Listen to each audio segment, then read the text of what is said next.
What is going on, everybody? It is Purple Parlor, episode 4.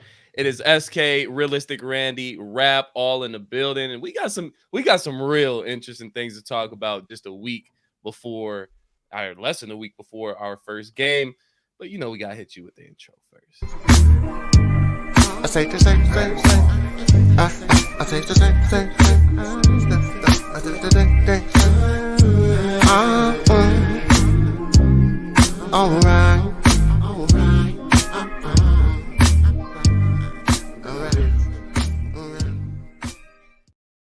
What is going on? It's game week, guys. How we feeling? Game week. Let's go. I'm lit. Randy, a little quiet over there. Just in the zone. Zimmer just had to fart his way into the excitement of what I was having until he just flapped his stupid mouth. So He just had we're to. going to talk about that first, and then we can get into actual Vikings football. Not people that failed at the highest job that he's ever achieved and won't get it again. But other than that, doing great. Yeah, man. We got some extra content to talk about before week 1 in New York against the Giants, believe it or not. So let's get right down to it. I don't think we need to, gab anymore, but moving on. Let's get to the first comment. If you guys don't know, Mike Zimmer had a very detailed interview with, I believe, is Mark Craig from the Star Tribune, Minneapolis Star Tribune, and pretty much just bashed his former players, bashed the Minnesota Vikings as an organization as a whole, and just a bitter old man. Bitter old man. First kind of incident that kind of comes into my mind with the whole Zimmer thing is the Kirk and Zimmer incident on the sidelines in, 2021 against the Lions. I'll read it right here. Players weren't the only ones to feel Zimmer's sting. K-Fan radio personality and Vikings play-by-play announcer Paul Allen used to co-own a racehorse with Zimmer. Zimmer bought him out after Allen said on air that Zimmer snapped during a famous sideline exchange with quarterback Kirk Cousins when Cousins punched Zimmer in the chest, grabbed him, and screamed, "You like that?" following a last-second comeback to beat the Lions in 2021. And Zimmer responded by saying, "Hey, I pushed Kirk back pretty hard too, but I just didn't like what PA said. We're supposed to be friends. Why you got to go talk about me? Unfortunately, I hold grudges. That's just how I am." So, Randy, I know you're tired of talking about it, but this will be the last time. We won't have to talk about it again. We'll have games to talk about. What was your kind of reaction on this particular comment regarding the Kirk Cousins situation in 2021? Well, with this comment on Paul Allen, we also have to recognize that this included Zimmer retaliating against Paul Allen by saying that Zimmer snapped at Kirk Cousins. He retaliated by buying out his share of a racehorse that they co-owned together. Mike Zimmer is who I thought he was.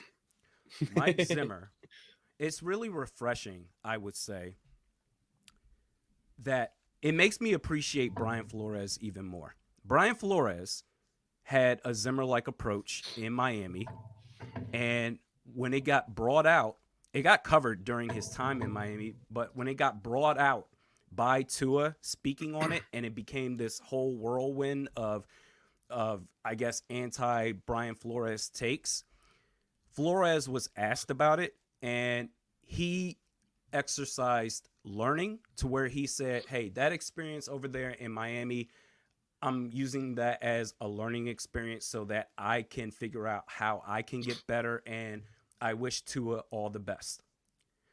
Zimmer had the same opportunity when Mark Craig interviewed him. And instead of doing the Brian Flores thing, which I'm guessing Flores is 20 years younger than Zimmer, Zimmer just doubled down. This is a guy who, listen, man, let this be a lesson to all aspiring content creators out there. If you're thinking about doing content on sports, stand on business. Support it with facts and hard evidence, because I was the first person to call out Zimmer's bullshit 2 years before anybody else. 3 years before the Vikings decided to do anything about it. And the pushback I got at the time, you're some blowhard, you're just a loudmouth YouTuber, all sorts of things.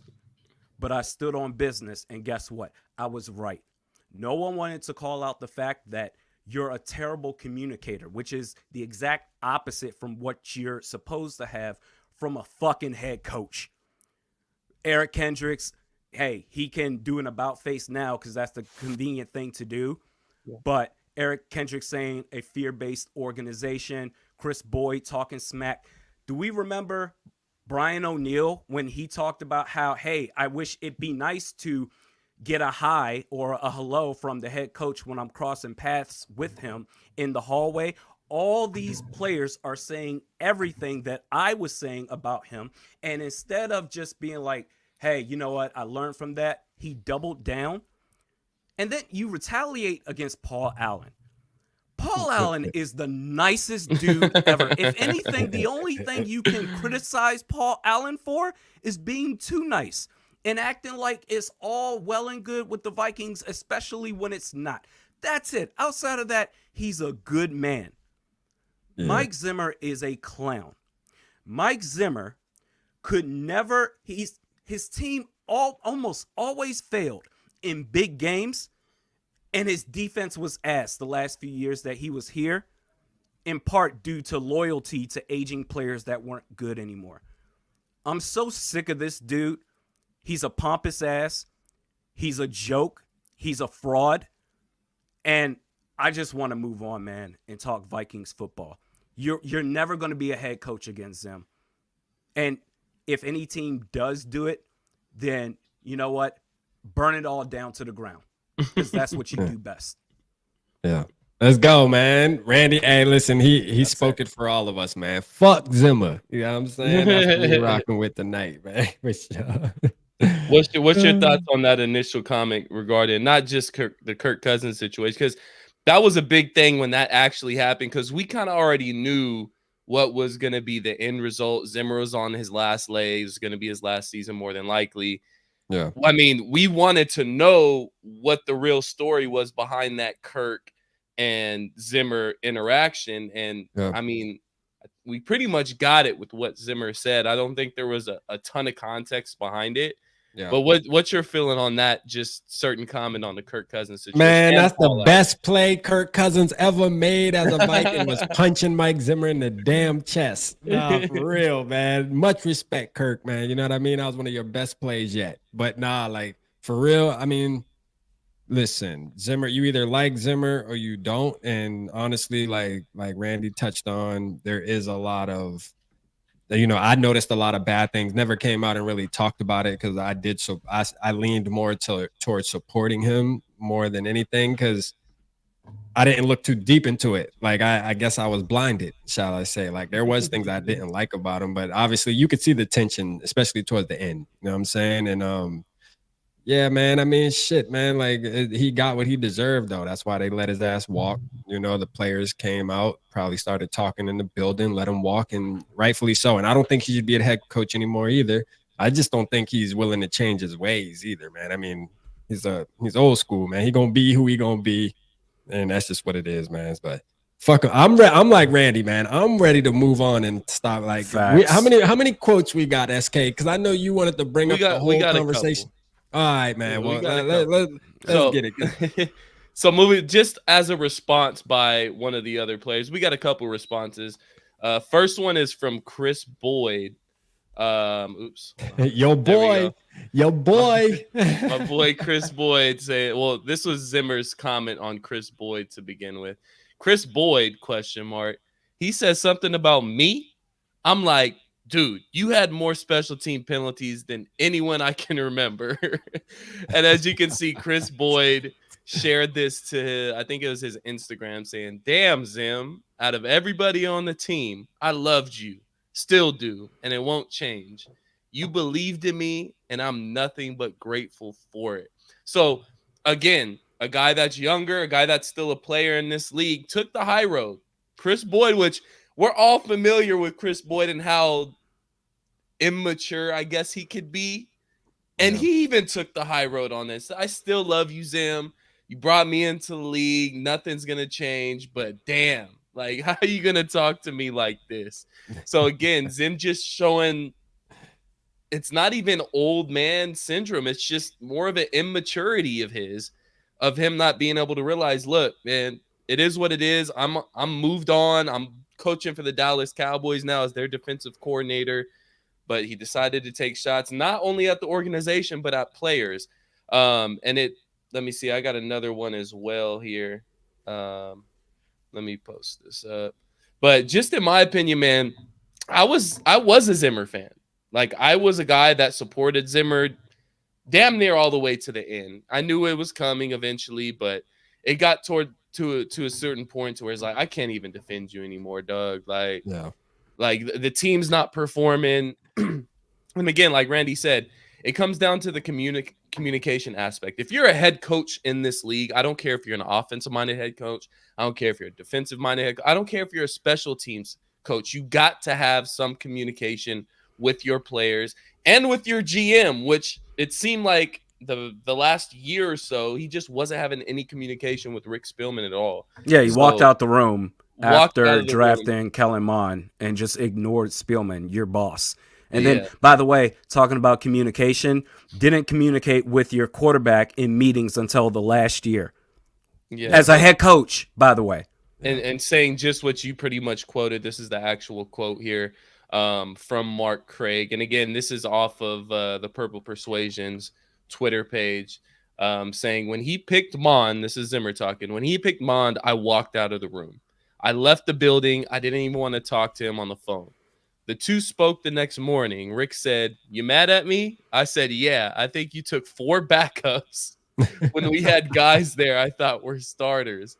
Zimmer says, from that time on, it just kind of got worse between us. Now, this is what I will say. Zimmer wasn't wrong about the backup part. It was it was 4 backups. If I want to play a little bit of devil's advocate here, and I'm not giving Zimmer a pass by any means, he was kind of right about the players. And who were the 4 players? Who were the 4 players, too? The 4 players were obviously Kellen Mond, Chaz Surratt, Wyatt Davis, and Patrick Jones, who's still on the roster. Who's still on the team. Okay.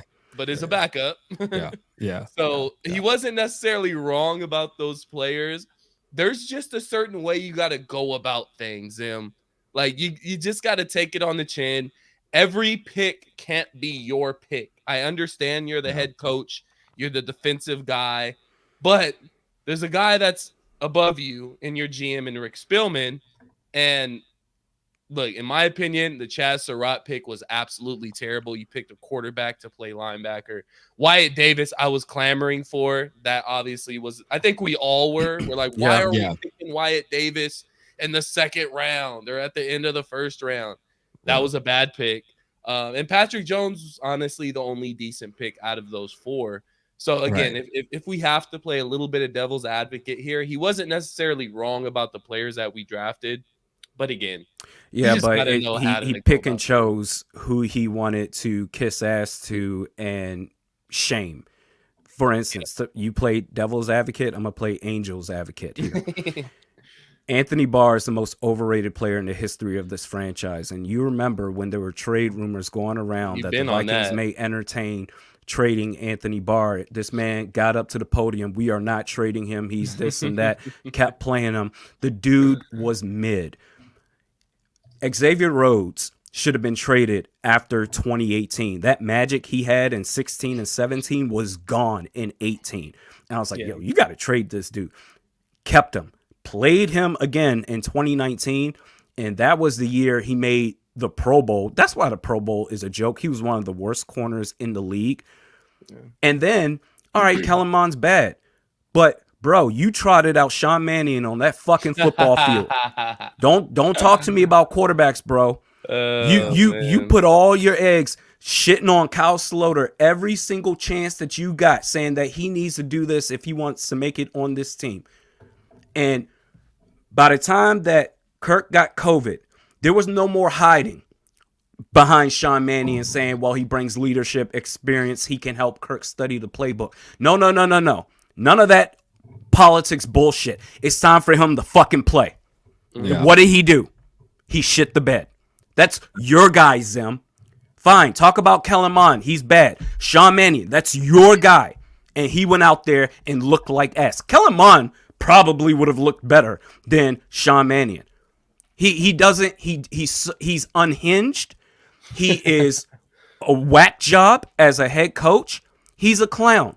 And the thing is, the man just had to butt his way back into Vikings talk when we're sitting here trying to get ready for the season amidst J.J. McCarthy being out for the year and trying to convince ourselves that with Sam Darnold, they can win 11 games. Maybe they can make a playoff run, whatever. And here, bro, you're the defensive coordinator of the Dallas Cowboys. Shut the hell up.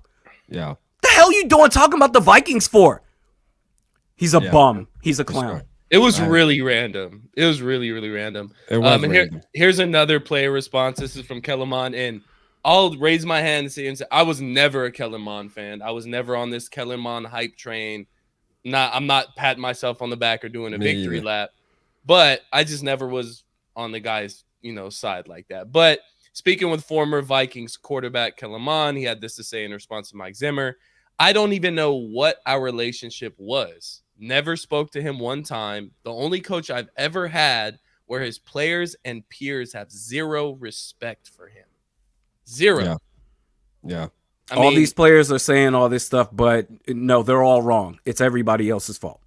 And shout out Randy too, talking on your video about Zim where you said, Eric Kendricks, like Eric Kendricks, pretty much being a lame, man, taking back his words and shit like that just because he's in Dallas with him. Like, nah, fuck that. You should have kept the same energy for real. It was there's some other former Vikings on that team as well. Yeah, Dalvin Cook is there too. Dalvin Cook. They just signed Linval Joseph, and if I'm not mistaken, I think J-Ron Curse is still on that roster. But Linval was probably one of his boys, though. So I bet you Curse is pissed too. Yeah, because J-Ron did not like Zimmer whatsoever. Yeah. If he's still on that roster, I have to double. Oh yeah, check. He's on that roster. Yeah, he's on that roster, and he's been playing. I said, in Minnesota. There was a game I don't want to go off too far here, bro. But there was a game they played against the Broncos, and I think it was at US Bank Stadium. I don't remember what year, but J-Ron Curse had a big game. That was and I was comeback. That was the comeback. I'm like, this dude could be really good, versatile. Everything you're seeing from Josh Metellus, J-Ron Curse could have been that for us. And I think he got done wrong. He went to Dallas, and then he's flourished ever since. And now Zim, the guy that didn't really believe in him, he's there now overseeing that defense. I bet you he's pissed. Yeah, I would agree.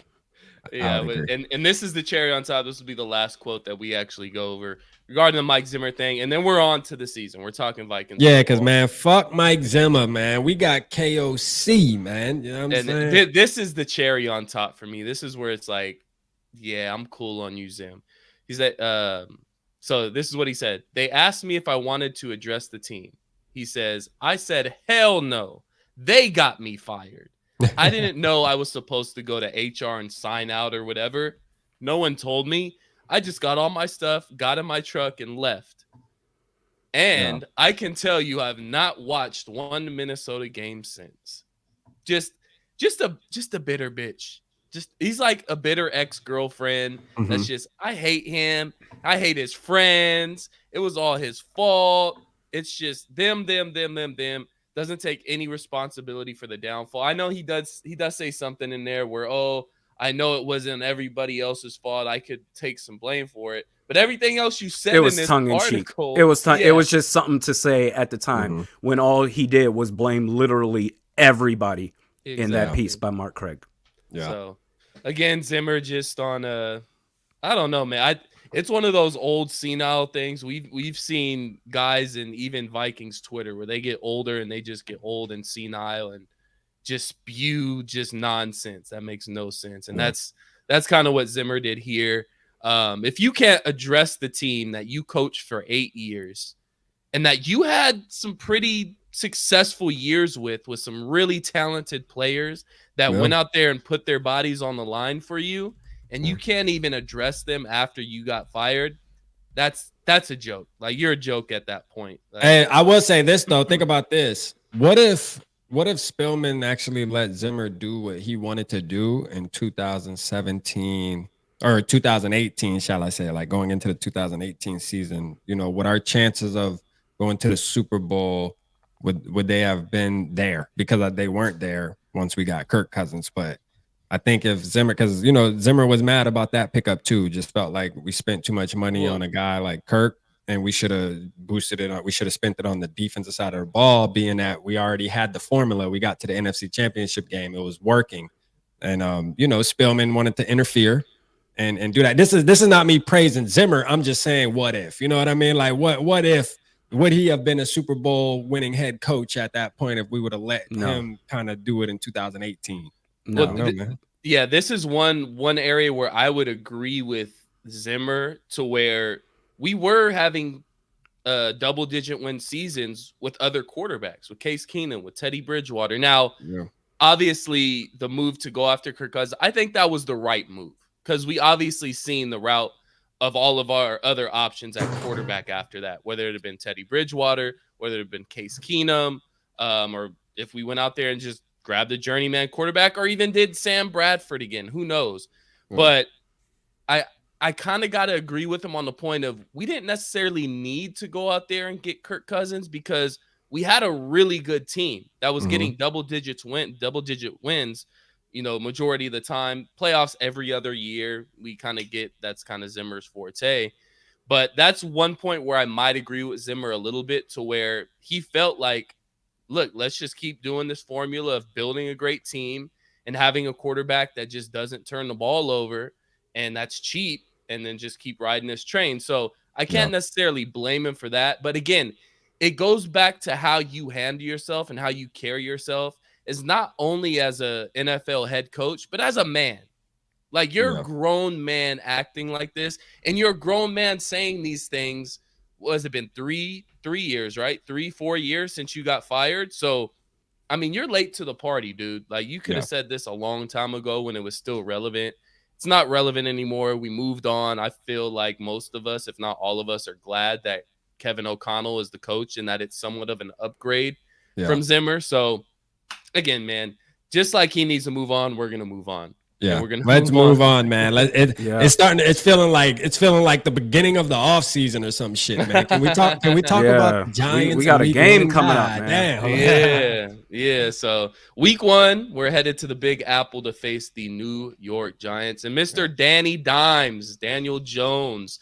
So it should be a good one.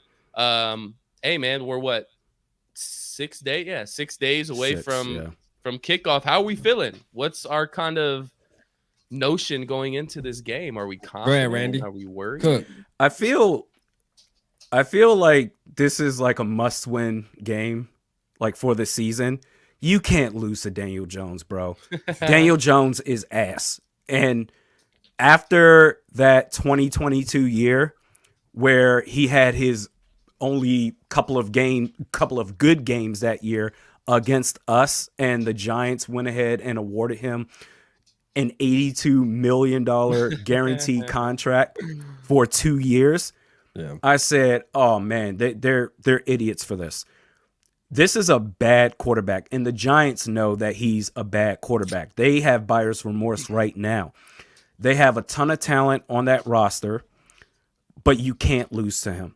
You can't. Even if Jalen Naylor doesn't play, I see that he was on the sidelines at practice without a helmet.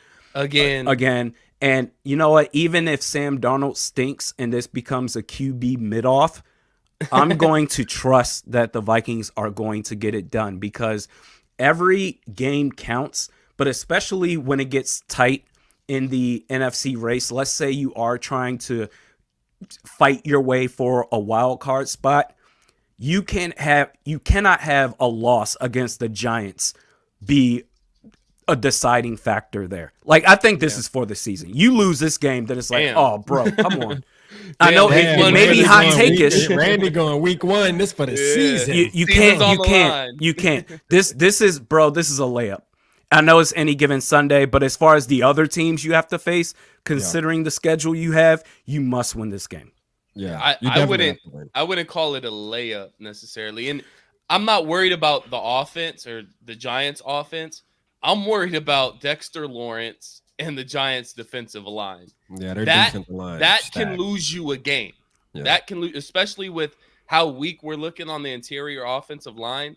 That Ed can lose Ingram. you a game. So I'm Mm, not necessarily worried about our defense, Brian Flores' defense going up against Daniel Jones. I think they're going to have a field day with him because Daniel Jones is playing the exact opposite type of defense that he played against in the playoffs when he came to Minnesota and beat us. What was it, 20, 28, 24, something like that. yeah. So we're going to be sending that pressure.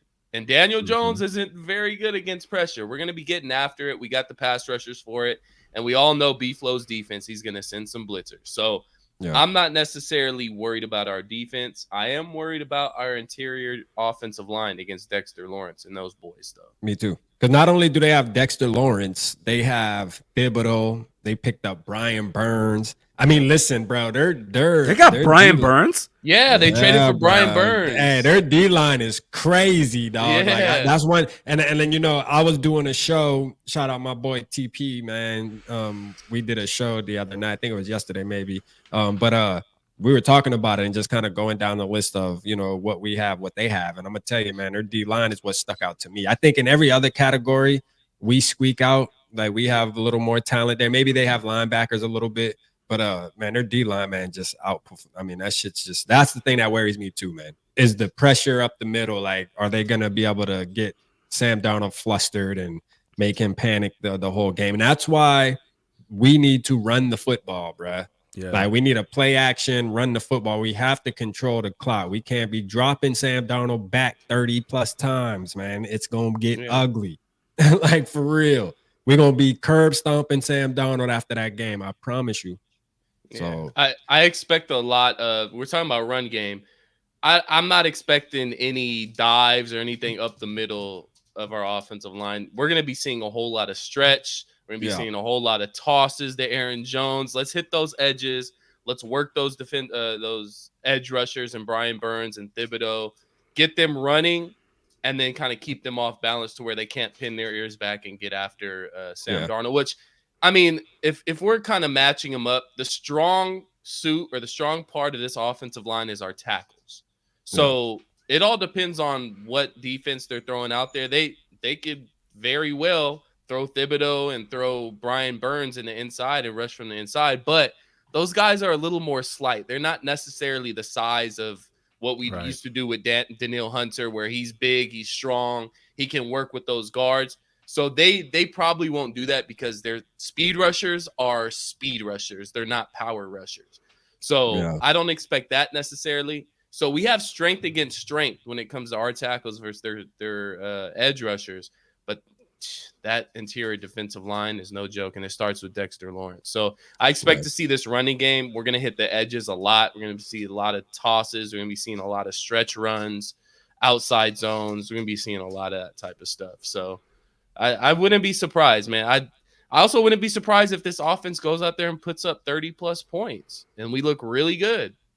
Sam Darnold needs to stay light on his feet, learn from the mistakes of Kirk Cousins in that playoff game, knowing that Dexter Lawrence is going to be in that backfield. You got to stay moving. You got to understand where he is pre-snap and say, all right, worst case, I'm going to have to shift over to the opposite side to buy myself some time for these receivers to run the fullest of their routes. As long as he understands that, do slightly better than Daniel Jones, even if it's an ugly win, a win is a win. And I mean, it sounds hot takey, but I really do mean this, that you cannot start this season off losing to Daniel Jones and the New York Giants, because it's only going to get tougher from there. Yeah. And Sam Darnold's PFF grades under pressure are horrible, dog. Like, listen, that's one thing. He ranks 25th to 30th since 2019 if he has pressure, like if the pocket's not clean. So but he's never had this supporting cast before. It's different now. But he's never had the weapons we have. But he's never had the weapons.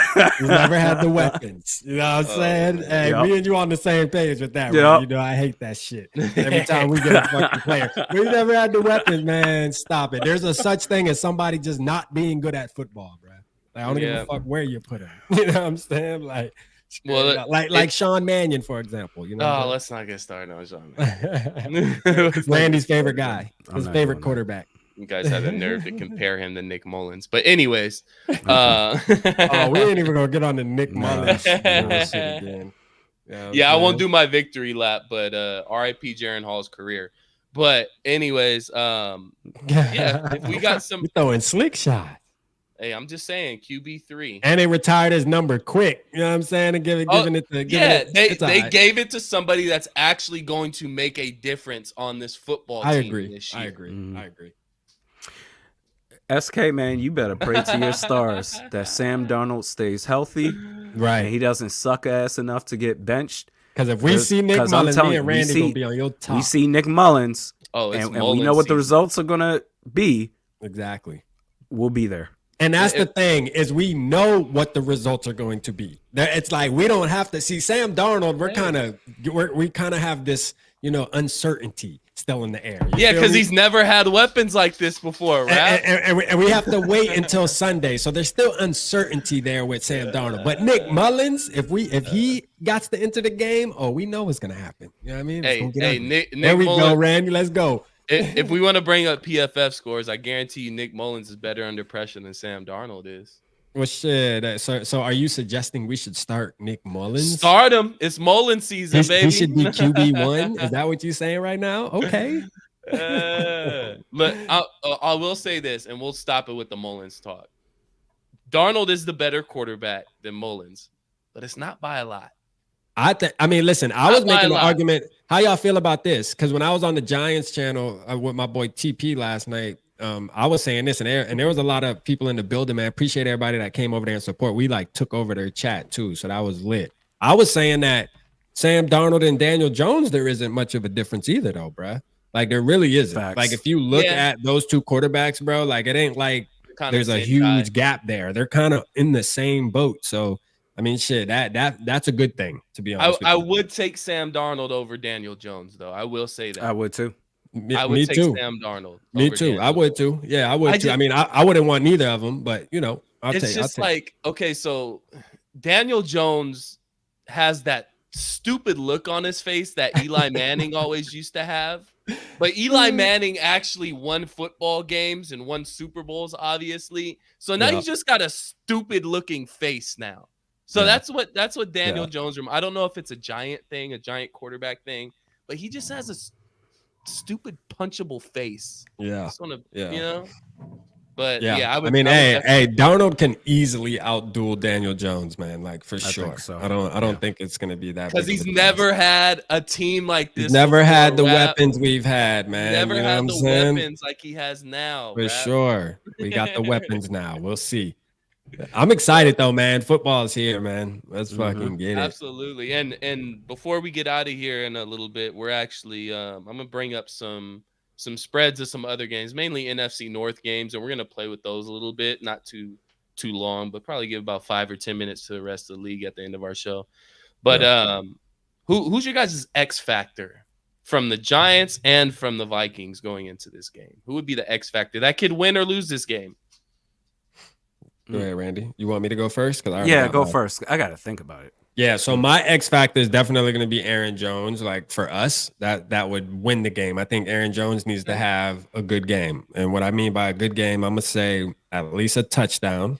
And I'm going to say at least between 85 to 100 yards. Like for sure, I think that would be a pretty solid game. I think he needs to also be used. I know Gary mentioned something earlier in the screen game. I think, we need to get Aaron Jones out on screens, and he needs to definitely be the guy that the offense runs through, especially for week 1. When you're talking about Sam Darnold and this is his first season playing with the Vikings and it's a new system and all this extra stuff, you can actually treat him as a rookie quarterback, man. Like you don't want to just, again, that's what I fear. I hope KOC doesn't go into this game thinking that we're just gonna drop, because I got a feeling that KOC believes everybody's Kirk Cousins. Like I really do, just based off of how he used the other quarterbacks when we had the injury. Man, he was just trying to make Dobbs Kirk Cousins, trying to make Hall Kirk. It's like, bro, listen. Make sure you use your guy how you're supposed to use the guy. Understand that he's probably not the guy you used to have, so you need to make sure you make that adjustment.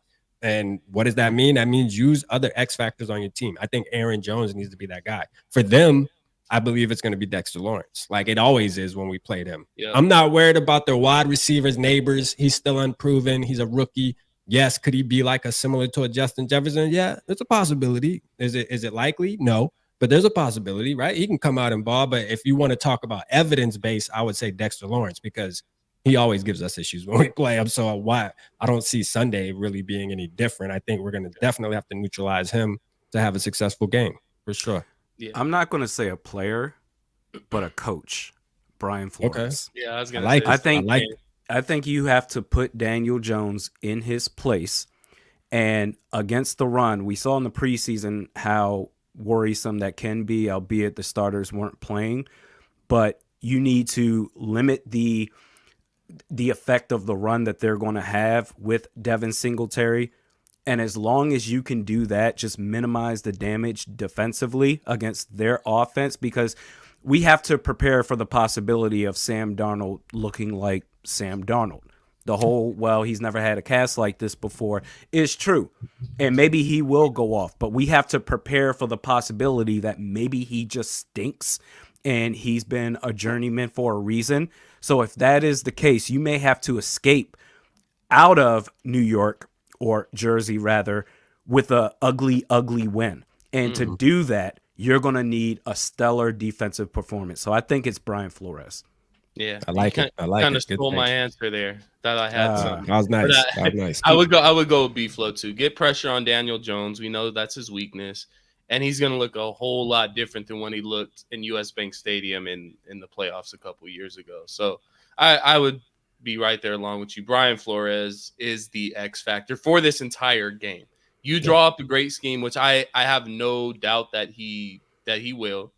So I think he's going to put a good scheme together. He's going to get after the quarterback, and we're going to have a lot of opportunities for turnovers, a whole lot. If you guys been able to see Daniel Jones in the preseason, it's not looking good. Oh yeah, Daniel Jones ass. I don't need to see him. Let me ask you fellas this: who's the cornerback y'all think out there as far as like slot and the two outsides for the Giants? No, for us.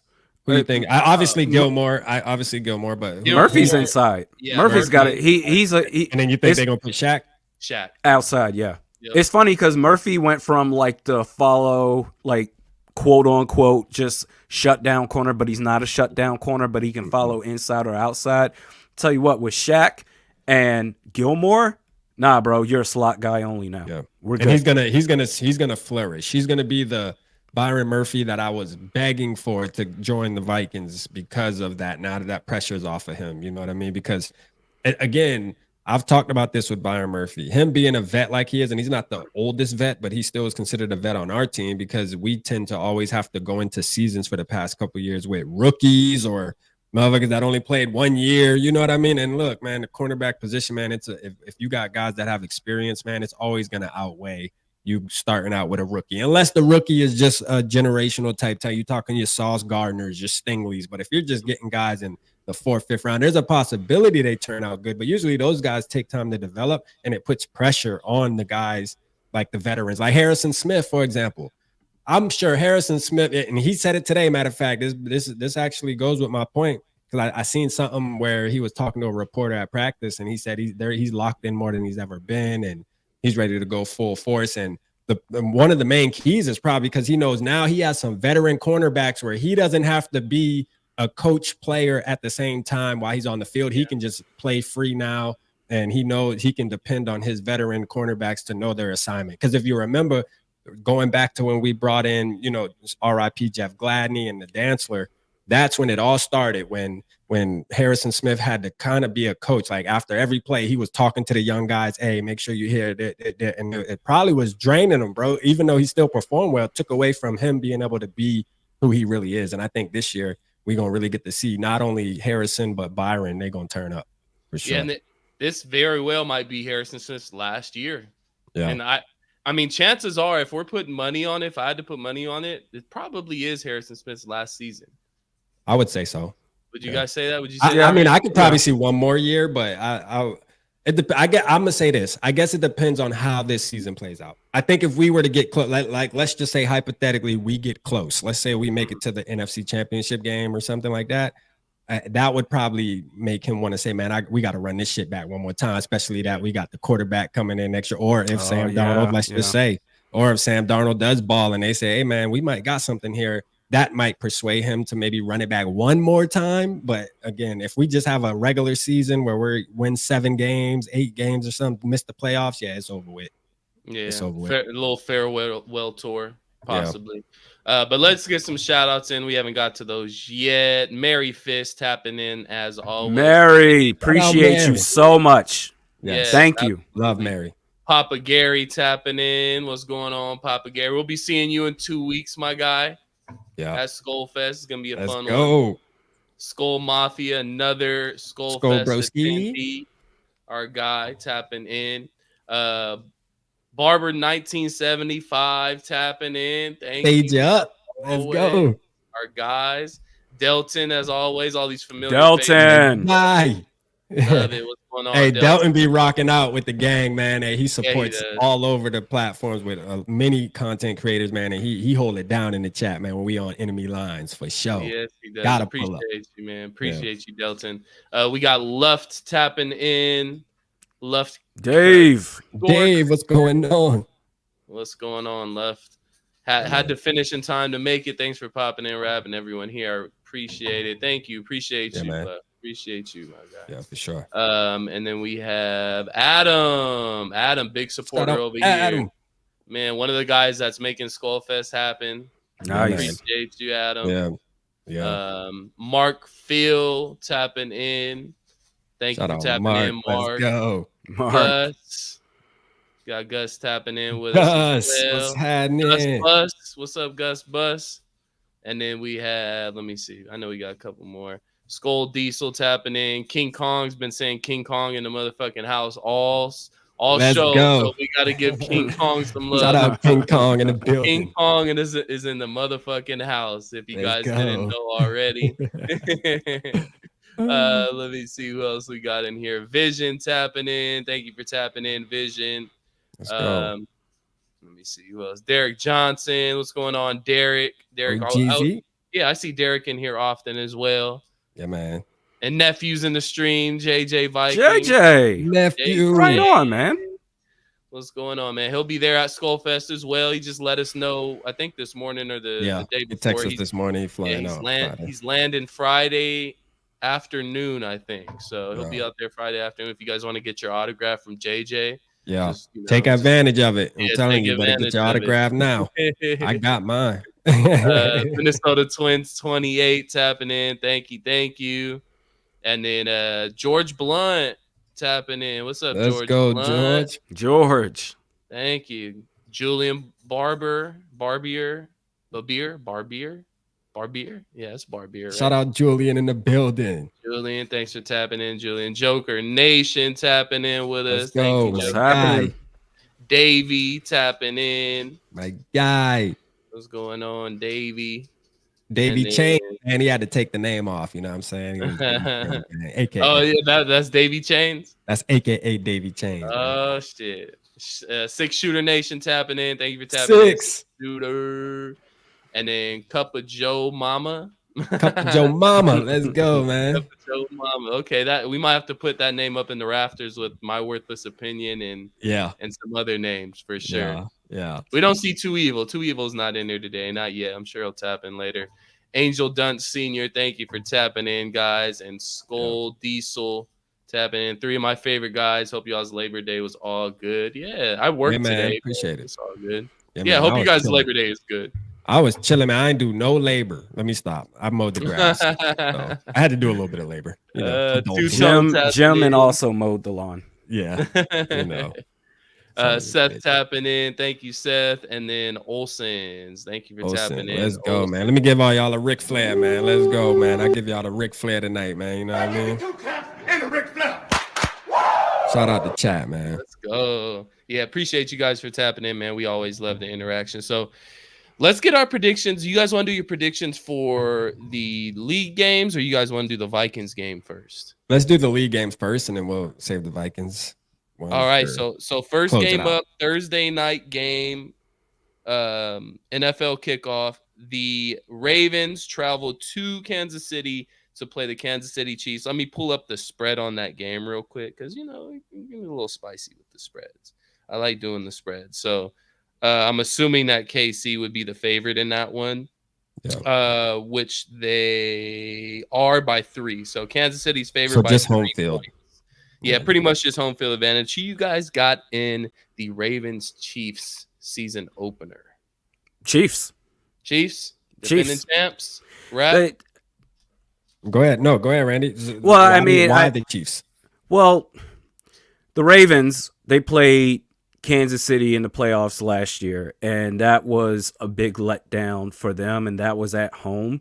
And Lamar Jackson, I know this is the start of the regular season. He's going to want revenge, and I understand that. But I think playing against the Chiefs, especially at Arrowhead, and the last time you played in the season last year, it ended by this team. I think I think this is a ghost that Baltimore needs to overcome, much like Buffalo. Maybe they get it off in the regular season. Maybe they do pull off a surprise win and upset. But if I'm going to put money on it, I'm taking Kansas City. Yeah, it's hard to bet against KC. It is. It is. In my opinion, I'm going Baltimore. What happened last year in the season opener in Kansas City? Detroit Lions went out there and they beat the Kansas City Chiefs. Now, granted, Kadarius Toney kind of gave the game away for them, right? And that's why he's no longer employed, right? Yeah, he's no longer employed. That up. But I'm gonna go Baltimore. And he missed. To be honest with you, he fucked up a lot of games. Not only that game, like there was games in the middle of the season where he was wide open and like it was just like, yo, what the fuck's happening, dog? Bad. Like it was bad. But I'm going Baltimore. Baltimore's really good during the regular season. And I'm going the opposite of what kind of Randy said, to where their season ended in Baltimore last year because they had home field advantage, actually. So I think they got that sour taste in their mouth. They've been thinking about that all off season. And I just think Baltimore's a better regular season team. When it comes playoff time, I'm not betting against the Kansas City Chiefs. But week 1, Kansas City coming off that Super Bowl hangover, I think Baltimore is going to pull it off week 1, just like Detroit did last year. I don't know. I'm going Kansas City, man. First of all, I mean, if you just look at it, like if you just think about Kansas City and you say, will they lose 2 openers in a row? Like being that they lost last year and lose again this year, 2 openers in a row. I just don't see that storyline popping up on ESPN in the morning. I just don't. You know, I think Kansas City's going to win, but I will say this as a side note. I think Lamar Jackson is going to win MVP this year, though, for sure. Like I'm betting on. I got a little bet on Lamar Jackson. If he stays healthy, I can definitely see that. Yeah, because I do. The type of player he is, I respect him. I know he's a go-getter, man. You could tell, man, he wants to do everything for his team to win, and he has the skills to do it. And I think this year is like a prime year for him. Like he's been in the league long enough now. He understands the ins and outs. He knows what he has to do, the work he has to put in. So I'm betting my money on Lamar winning MVP this year, bro, for sure. But I got Kansas City though. Don't forget they got Derrick Henry over there now too, and Derrick Henry, which is gonna also. If both those guys stay healthy, that is going to be a dangerous running team, especially in the playoffs. If you can't run the ball in the playoffs, as we know, it's not going to be a very fun. And Kansas City has a lot of young wide receivers too. Like, you know, just when I see Delton put Xavier Worthy, like he's super fast and stuff like that. But how are they going to be able to, you know, perform against actual ones? Like a lot of these younger guys, they looked good in preseason and shit like that. But like now the lights are really bright. And you're playing against the Ravens. You know what I mean? Ravens always have a stiff defense, regardless of who the fuck's on the roster, right? Like it's just bred in there. It's just bred in them, right? So, I mean, look, man, I think it's gonna be a dogfight, though. I'm excited, man. What a way to kick off the damn year, bro. That's a hell of a game to kick off the year. I'm gonna tell you that right now. But KC all day, man. I can't have my wife be mad at me, man. You know my wife, KC, all her family. You know, half of the family's KC fans, so I got to rep. Okay, so Rap and Randy going with KC. I'm going with Baltimore in that first game. Now we got our first Black Friday game ever for the NFL, and that's the Packers and Eagles playing in Brazil. Playing in Brazil, which is weird and just super random. Who you guys got, Packers or Eagles? Packers. And it's what? You going Packers, Randy? Packers, bro. Man, come on, man. Listen. Philly's favored by 3.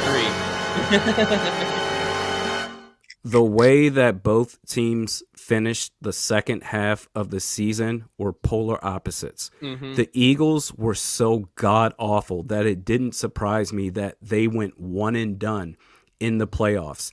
Meanwhile, the Packers, they were surging the second half of the season and damn near got to the NFC Championship game. I'm going to believe that. Philadelphia, they've got issues.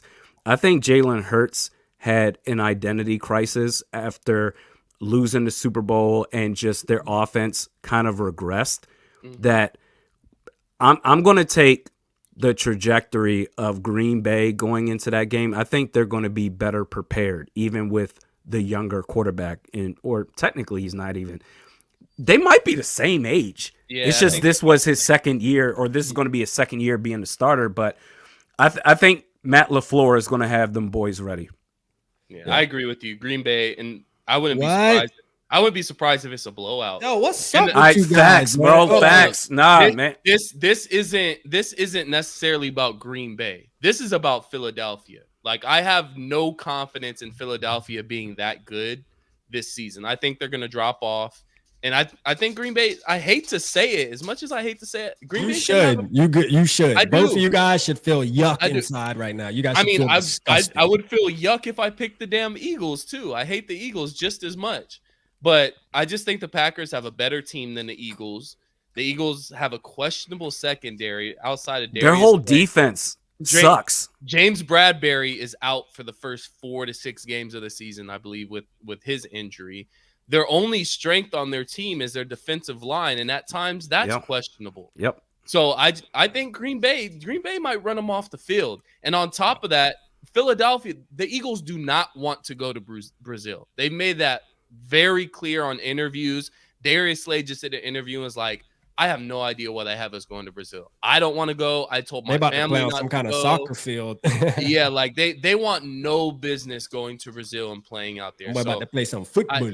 I think Green Bay wins, and I think Green Bay wins handily. I think so too. Right. Sean Desai, you remember we were talking about Sean Desai, bring him in to be the DC. They ended up going Brian Flores. Sean Desai got demoted mid-season for Matt Patricia, and one of their high picks, Cooper DeJean, has really struggled this preseason. Their defense was a huge problem. I think that was the biggest problem. Maybe Jalen Hurts second. And the way I've seen them perform, we saw them against the Vikings, the preseason finale. I know that's not the starters, but that really it mirrored what I saw the second half of last season. I just think the Packers are going to be more prepared, and they're going to get after it, man. I'm going to start this off like this. First of all, fuck Green Bay. Like that. Hey, I agree with you. Hear me? I agree with you. I'll never pick this. There'll be never a time in my life where I'm picking Green Bay to win. I don't give a damn. That's the Viking fan in me. If I put money on it, though, I'm still going Philly. I'm gonna tell you why. Okay. I don't see Green Bay stopping their pass game because they don't have no corners that's gonna keep up with the 2 wide receivers. They got Saquon Barkley. Jair Alexander can stop one, but they got like 2 or 3. They just picked up Jahan Dotson too. They got 3 wide receivers that are dogs, bro. Gotta have a quarterback that can throw the ball like that.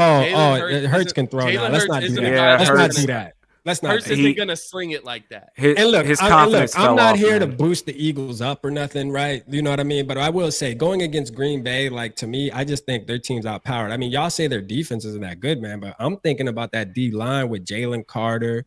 You got your what's the other big dude from Georgia? Like them dudes is some Jordan Davis. But those two guys, serious. What did we see from them last year?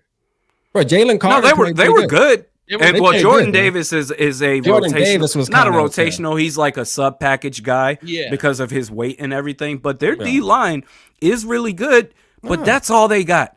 If you can overcome that defensive line, bro, it's open season. I just think adding Saquon Barkley to their offense, man, it adds a lot. You know what I mean? On top of adding Jahan Dotson, like they have their offense. Like if they can actually click, man, if that group can click. When you're talking about AJ Brown, what's the other guy from Alabama that's real good? Devontae Smith. Devontae Smith. Now they got Jahan Dotson too, and then they got the Saquon. Man, hey, if them dudes click, man, it's gonna be scary for the league because I do believe they can put up some numbers. So I'm going Eagles, man, and yes, it's F the Packers. If I felt they were better, I would have picked them for real. But nah, man, the Eagles winning that game. Facts. My thing with the Eagles is a lot of you just hate them.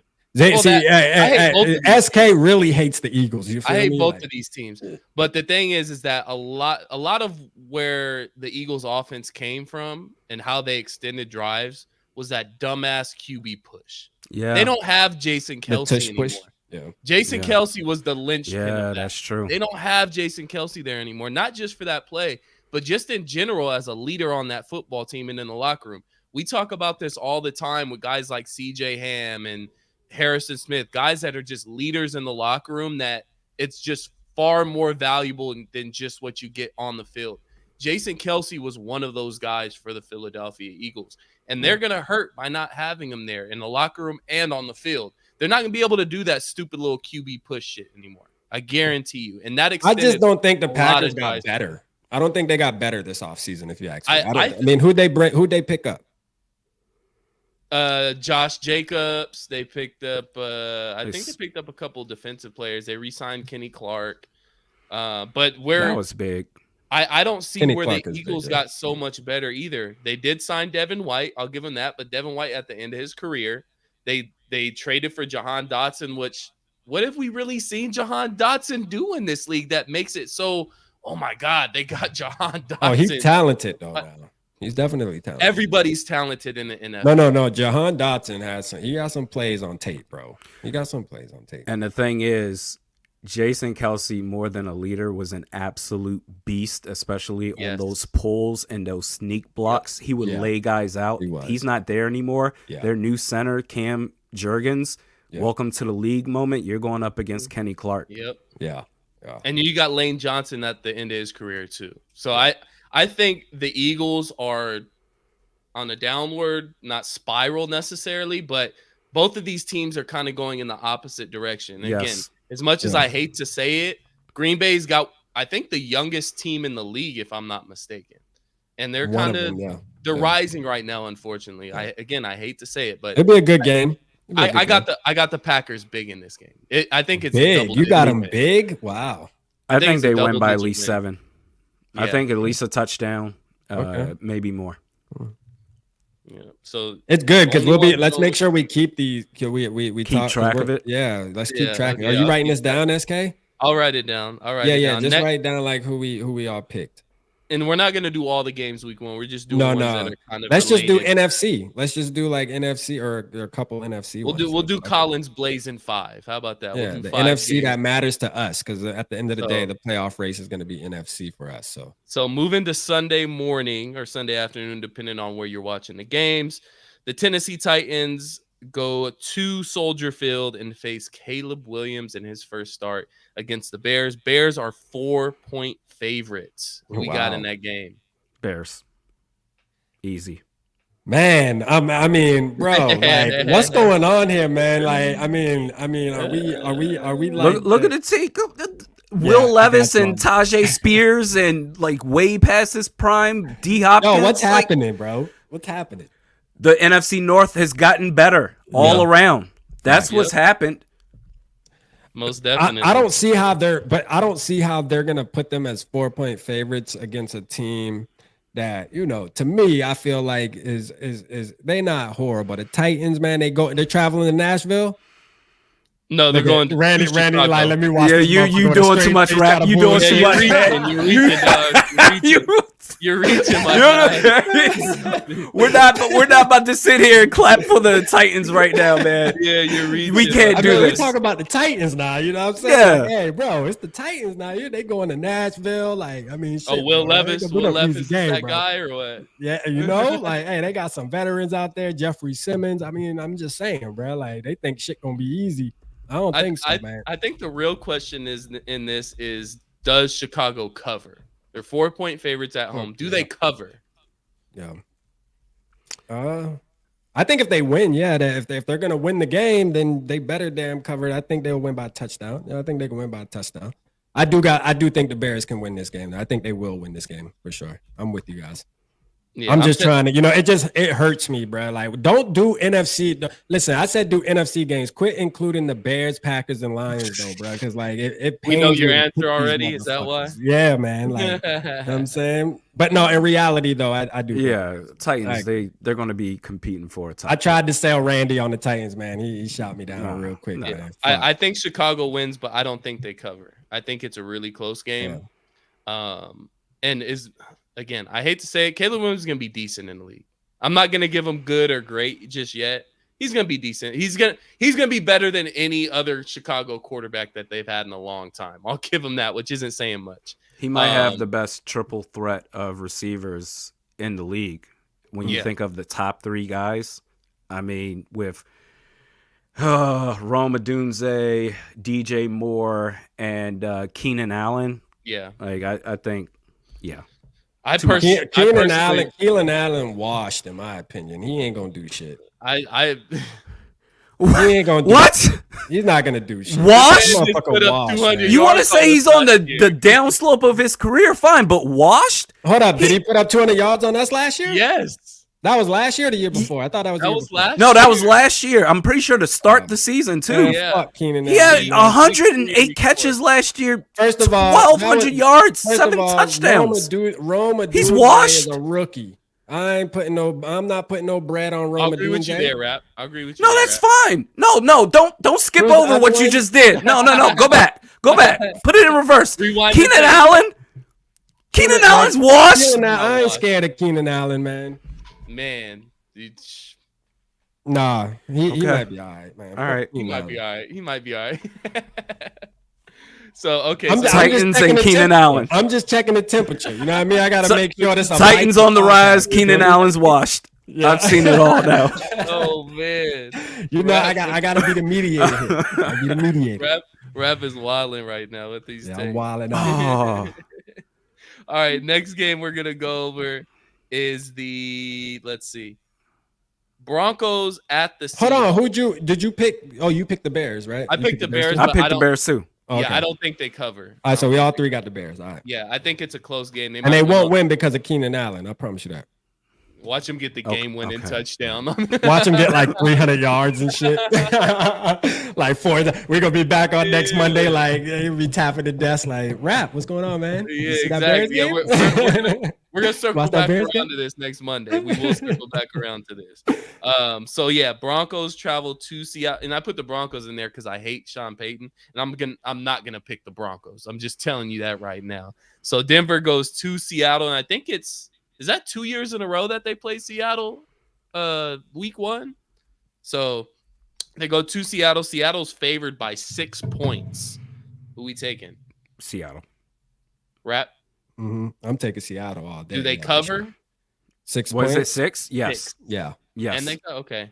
I don't think they cover, but I think they do beat the Broncos. I don't think it'll be tough. I don't think it'll be tough at all either. Bo Nix on the road. Bo Nix is about to really see. Yeah, he about to really see a defense now. It's going against 12. Nah. Well, here's one thing. When it comes to rookie quarterbacks, I don't want no rookie quarterback having any amount of success this season because my rookie quarterback isn't playing. I just don't. It's gonna make me feel that much worse about the JJ McCarthy injury. I want all rookie quarterbacks to fail at least this season. Even Jaden Daniels. Nah, man. Jaden Daniels from your hometown, bro. Hey, man, I wish you best of luck next year. We don't play him. We don't play him. I wish you the best of luck next year, my guy. Not this year though. No, I'm riding You for can J-Dub. play good with my quarterbacks back. How about that? All right. Another, it looks like it's gonna be a really good game. Dallas Cowboys traveling to Cleveland to play the Browns. Cleveland's favored by 2.5. I wonder why Cleveland's favored. Who? Oh yeah, Deshaun. Okay, It's pretty much a pick 'em. They're in Cleveland. it's a pick 'em. Yeah, I'm gonna go Cowboys. I'm a Cowboys. Yeah, I'm gonna go The Dallas. boys. Yeah, I'm going Cowboys. A big game from Mike Zimmer's defense, or what? his defense is going to be good. No, for sure. The Yeah. Browns going to have one of the better defenses in the league as well. So Yeah. then, to me, it comes down to quarterback versus quarterback, and it's Dak Prescott versus the ghost of Deshaun Watson. Yeah, the corpse of Deshaun Watson. And they got CD Lamb got the deal inked, so they're ready to go. That probably boosts up some confidence. You want to talk about washed? That's CD Deshaun Lamb? Watson. No, Deshaun Oh, Watson. yeah. Oh, Deshaun Watson? Yeah. Yeah. We've been he's not getting those massages anymore, man. Those massages are game changers. Yeah, for him. fucked them up, didn't it? Yeah. Like, dang, bro. Like, yeah. That was yeah. his pregame routine. I'm gonna need you to call so and so over to get my pregame massage going in the private room, and then I'm ready to go, coach. And there's a lot of pressure on him too, due to the fact that look what they did with Flacco last year. And it's like, bro, we made a playoff run with Joe Flacco coming off the couch. Bro, we should be able to go to the damn Super Bowl with this $250+ million quarterback. You know, that's it. So, I mean, the expectations for the Browns are super high, especially on the offensive side of the ball with number 4. Yeah, I'm going with Dallas too. I'm going Dallas. I think it'll be a close game. I think it might even be a low scoring game. I could see Dallas always starts I the can see season that. out like 4-0 and shit. Like they always start the seasons out strong, and then when they get into their conference games, they start like kind of balancing out. I agree. So we're all going with Dallas in that one. Next game we can make this our last game. Sunday Night Football. Rams traveling to Detroit to play the Lions. Lions are 3.5-point favorites. Let me guess. Lions. Let me guess. No, I don't know. No, I'm going Rams. I think I'll go Rams too. I'm going to be Rams. honest. Yeah, Really? I think Nakua, Cooper Cup. I think Detroit takes a step back too. In my opinion, I think they take a step back this year, and I think them in Green Bay, and I mean hopefully us, but I think them in Green Bay are going to be neck and neck for the division, in my opinion. But Detroit takes a step back. I'm going Rams in this one. Rams got a chip on their shoulder too. Obviously, they lost to Detroit in the playoffs last year. Matthew Stafford going back to Ford Field again. I think he gets his revenge. Yeah. I'm going Lions with this one. I can't really look at you. What are you doing? You did all this stuff talking about us. Oh, how can you pick the Packers and the Bears? Oh, what you pick the Lions? And what do you do? Y'all started the trend. I thought y'all was gonna be all the way following with the trend. No, like I thought y'all was gonna be Lions all the way. I think Stafford wants to get his revenge game. Like he I thought guess he was going to possibly my have problem it in with the game is I don't know who the Rams have on defense. Like I know they have, Puka Nakua, Cooper Kupp, Stafford, and their running back Kyron Williams. But as far as defense goes, I don't think I can name a guy. So that's why, I don't. That's what makes it hard for me to pick them, because I do know that the Lions offense be looking pretty damn good. If we're going off of what last year told us, I can just see Amon-Ra St. Brown and them just have a hell of a game. I expect a shootout. I think it's gonna be a shootout. It could be a good shootout though. I could see a good shootout. I can see it being in the 30s, something like a 33-35, 33-36 type of game, something like that. I'm going with the Rams though, just strictly off Stafford and the Rams losing in Ford Field last year in the playoffs. They got that little bitter taste in their mouth. They got a chip on their shoulder. And again, like I said, I think Detroit takes a step back this year, because let's remember last year, they were the hunter. They were the team that was on the come up, that was aiming for everybody, and nobody was expecting the Detroit Lions to be that good. Now, people were picking them to be a good team, but they weren't expecting them to be necessarily that good. This year, it's kind of changed. Now you got a target on your back. Yeah. You were one half away from being in the Super Bowl, the Detroit Lions, and you gave up a 24-7 lead. So I think the Rams come out on top in this. It would be the best weekend would be Packers, Lions, and Bears all take the L. That would, Oh, and yeah. then we catch the dub. Like that would Oh, be yeah, yeah. just, you know what I mean? Like that's how it needs to really play out, man. I'm hoping on Monday. Was that a Monday night game? You said Sunday night. Sunday night. Perfect. So I'm hoping Monday when we get on here, man. Next Monday, we're just in great spirits, great vibes. NFC North drops the ball, but the Vikings prevail. You feel me? We number one on the top. Let's go. Rap, to your point, the players they have on defense as far as like recognizable names now that Aaron Donald is retired. Tre'Davious White and 2 rookies, Jarrett Verse and Braden Fisk.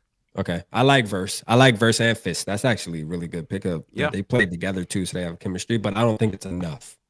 I don't think it's enough for the Lions, man. Because the Lions' offensive line is pretty decent. I ain't gonna lie. Their offensive line. That's true. I think Stafford will want to get his lick back at Detroit, and he'll overcome what happened to him in the playoffs, even though it's a regular season game. I got Rams in this one. Yeah.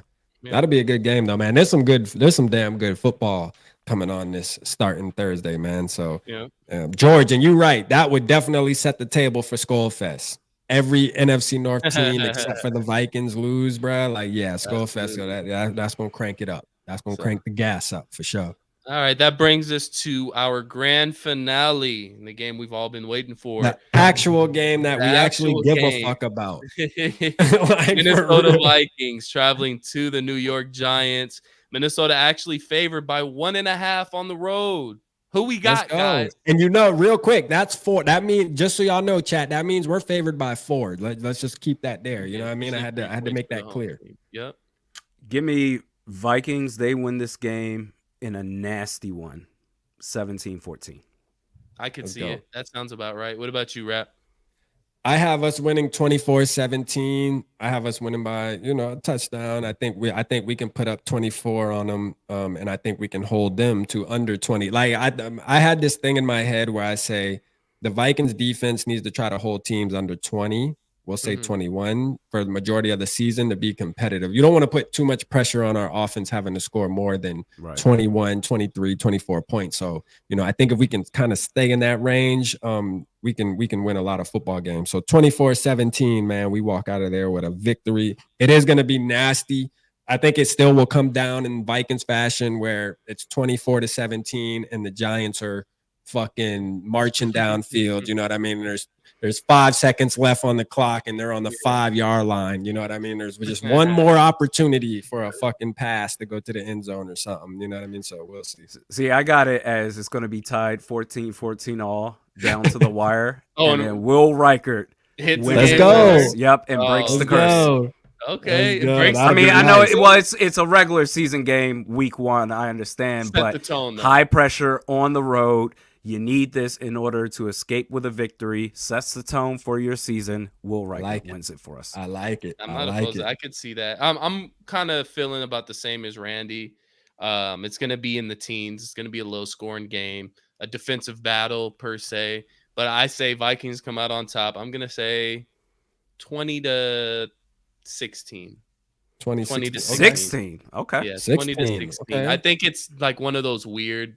How the fuck you get to 16 though? You got to try hard. 3 field goals. And I think one they touchdown. miss. I think they miss an extra point or something. Okay. That makes it difficult for them to drive downfield to kick a field goal to tie it. So they need a touchdown at the end of the game, and they're not able to get it. So my boy Delton said Tristan Jackson going over 150.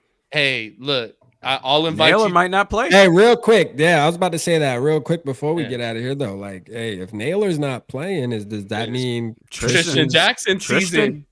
You already know what it is. I've been telling you. Is it time? Is it time? Yep. Delton, I'll send you an invite to the Tristan Jackson group chat. We talk about he might be the cover athlete again, man. You know what I mean? Next Monday. Y'all see a big Tristan Jackson on that motherfucker. You know what time it is. You already know. So we're all going with the Vikings, obviously. I don't think that's any surprise to anybody here. And all kind of around the same score. A little bit surprising to me. The way the beginning of the night was going. But yeah, you know what I'm saying? A little bit surprising. This guy, Mr. I'm picking the Lions over here. All of a sudden. But yeah, man, Vikings against the Giants coming up. We're 6 days away. Excitement is rampant. We're right around the corner, guys. I'm excited. Yeah. I know you guys are excited.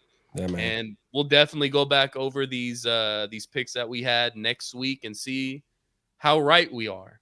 Yeah. See how Are you streaming the game, Randy? You doing every game? Doing a watch party? Okay. Every game. Watch party. Yep. Okay.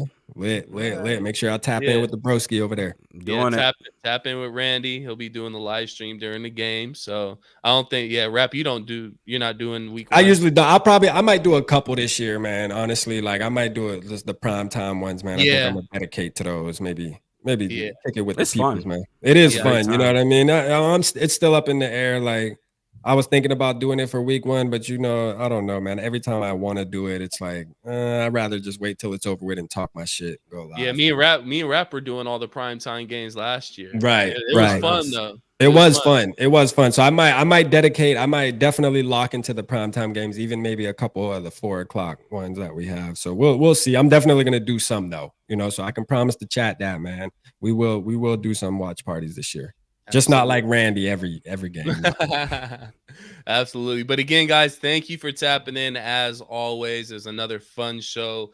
Got to go over some NFL stuff. And obviously the whole Mike Zimmer conundrum that we're never going to talk about again. We're done. We're moving on. Kevin O'Connell's our coach. And now we can talk about the 2024 season and start off with these Giants. So again, very exciting times. Football season is here. We can smell it. We can taste it in the air. Vikings football is back, baby. So anything we want to leave the people with before we get out of here, guys? Anything, Randy? Let's go, man. Let's go, baby. Hey, we appreciate you, man. We made it, man. Hey, think about this, y'all. The next time y'all see us, we'll be talking about the results, man. And that's the great thing about this, man. Is next time you see us three together here, it's going to be about what the hell happened. And hopefully we're all on here with a big smile on our damn face, man. So shout out to y'all, man. We love y'all, man. The support's been crazy since we started this, man. Facts. The numbers show it, man. You guys show up every time. So we appreciate y'all, man, as always, man, for sure. Absolutely. And make sure if you haven't already, hit that subscribe button, hit that like button, and also follow us on Instagram and on TikTok. Type in the Purple Parlor. It'll pop up. You don't have to put, I think Purple Parlor 4 is our TikTok, and then Purple Parlor 1 is our Instagram. So make sure to hit those follow buttons on that as well. We're trying to spread out through all social media platforms. But more importantly, hit that subscribe button on YouTube if you haven't already, and hit that like button. Again, appreciate you guys. And until next Monday, we'll be talking about the end of that Giants-Vikings game, and hopefully we're talking about a win. Again, guys, appreciate you. This is Purple Parlor, SK, Randy, Rap. Peace. I say the same. I say the same.